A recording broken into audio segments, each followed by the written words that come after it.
Доброго ранку, сябры! Привітання, дівчинки і хлопчики! Салют усім! Слухайте, сябры, а ви зауважили, що з надыходом холодов усі насякомые зникають? Так, зауважили. Коли тепло, їх шмат. І пчолки, і мотилі літають. Во-во, і мухи, а потім раз – і нема нікого. Може, вони отлітають у вири, як птушки? Не, Кася, насякомым не одолець такий далекий шлях. Хоча ёсць один вид мотылькоў, якія сапраўды пералятаюць на зімоўку ў цёплыя мясціны. Правда? А як їх зовуть? Гэта матылі монархі. Вось яны, глядзіце. Ух ты! Якія прыгожыя і вялікія! Цэлая чарада! Так, яны збіраюцца вялізным гуртом і ляцяць туды, дзе цяплей. І гэта сапраўды незвычайнае відовішча. О, як би я хотіла гэта ўбачыць на свае вочы. І я. А дзе мотылі-монархі жывуць? У паўночнай Амерыцы. О, дык гэта ж далёка. Шкада, што не ў нас. А нашы матылькі што робяць з надыходам халадоў? Яны навучыліся хавацца ад іх. Дзе? Я абавязкова раскажу, толькі крыху пазней. А чаму не зараз? А вы здагадайцеся. Таму што зараз надышоў час мульцік глядзець. Правильно! Тады глядзім.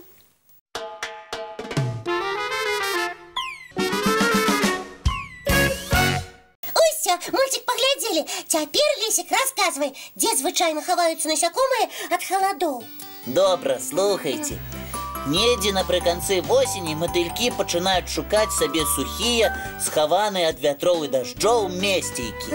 Некаторыя нават залятаюць у дамы людзей. Маўляў, ці нельга тут у вас прытуліцца. Так, я сама такое бачыла. Шмат матылькоў лятаюць па пакоі. Гэта так прыгожа і весела.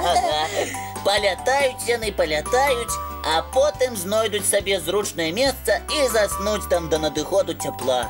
А калі іх разбудзіць? Я магу моцна-моцна крыкнуць ім на вуха: «Пад'ём!» Чаго? Няўжо не пачуюць? Не, бо сон іх вельмі глыбокі. А мурашы? Яны таксама хаваюцца у самых ніжніх ярусах сваіх мурашнікаў. Там цяплей. А калі яшчэ і снег на мурашнік ляжа, зусім добра, нібы пад пярынай. А дзе знаходзяць прытулак жучкі? Хто дзе прызвычаіўся. Адныя хаваюцца глыбока пад зямлёй, другія забіваюцца пад кару дрэваў, а некаторыя будуюць сабе схованкі сярод пажухлай травы. Я ўспомніла! Што? Мядзведзі таксама засынаюць з надыходам халадоў. Гэта ўсе ведаюць, але іх мы табе не раім будзіць сваім крыкам. Чаму? Бо яны якраз прачнуцца і будуць вельмі незадаволеныя. Гэта яшчэ слаба сказана. Давядзецца уцякаць з усіх ног. Тады ў лесе я крычаць не буду. А хто яшчэ, акрамя мядзведзя, у халады засынае? Шмат хто. Напрыклад, вожыкі, а яшчэ яноты, барсукі, тушканчыкі, бурундукі. Ого! У іх тады павінны быць надзейныя схованкі, каб драпежнікі не знайшлі. Яны пра гэта клапоцяцца загадзя. Вось і малайцы. Тады давайце ім пажадаем салодкіх сноў. Давайте! Салодкіх сноў, Соні! А для тых, хто не спіць, мультфільм.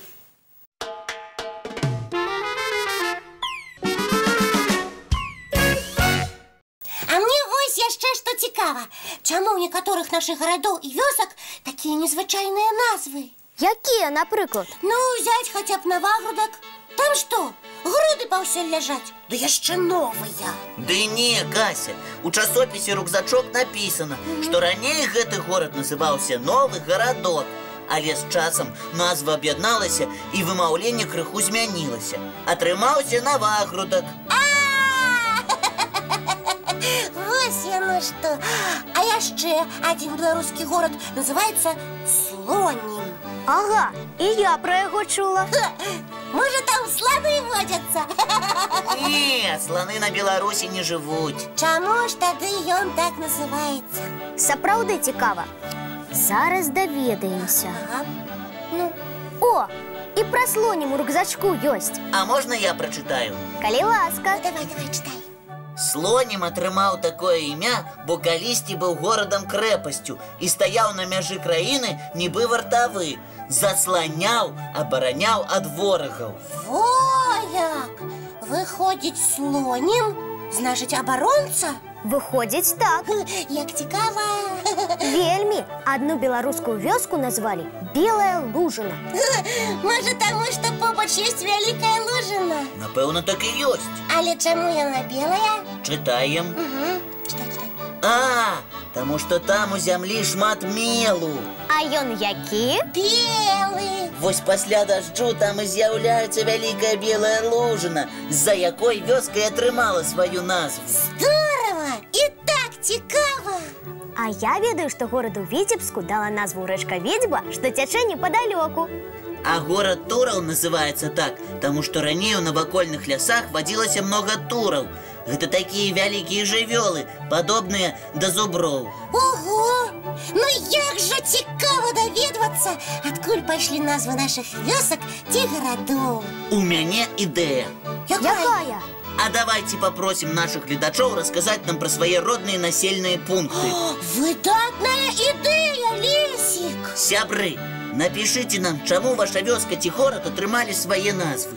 Думаю, нас усіх чакае шмат адкрыццяў. І абавязкова намалюйце ваше любімае месца у горадзе ці вёсцы. Свае лісты з расказамі і малюнкамі вы можете дасылаць нам па адрасах электронным доброраnak.tv@gmail.com Ці паштовым 220-114, город Мінск, вуліца Макаёнка, 9, праграма «Добраранак». А вам за гэта будзе падарунак ад нас і часопіса «Рюкзачок». Мы з нецярплівасцю чакаем. І ўключаем мультфільм.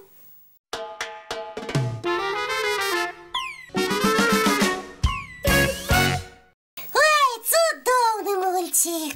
І мне спадабаўся. А чым мы будзем займацца пасля добраранка? Як чым? Паснедаем і пабяжым па справах. Гэта зразумела. А пасля таго, як усе справы пераробім, Трэба адпачыць. О, адпачыць. А лепшы адпачынак – гэта гульня. Хадземце потым у двор. Хадземце, у што гуляць будзем? Пакуль што не ведаю. Але я придумаю. Ну, глядзі, Кася, мы на тебе спадзяемся. Не хвалюйцеся, я не падвяду. А зараз хутчэй снедаць. Добра. А хто мне дапаможа на стол накрываць? Я! Якія мы малайцы! Усё робім дружна. А як жа? Да пабачэння, дзяўчынкі і хлопчыкі. Бывайце, сябры. Мы, як заўсёды, сустрэнемся зранку У нашым добраранку!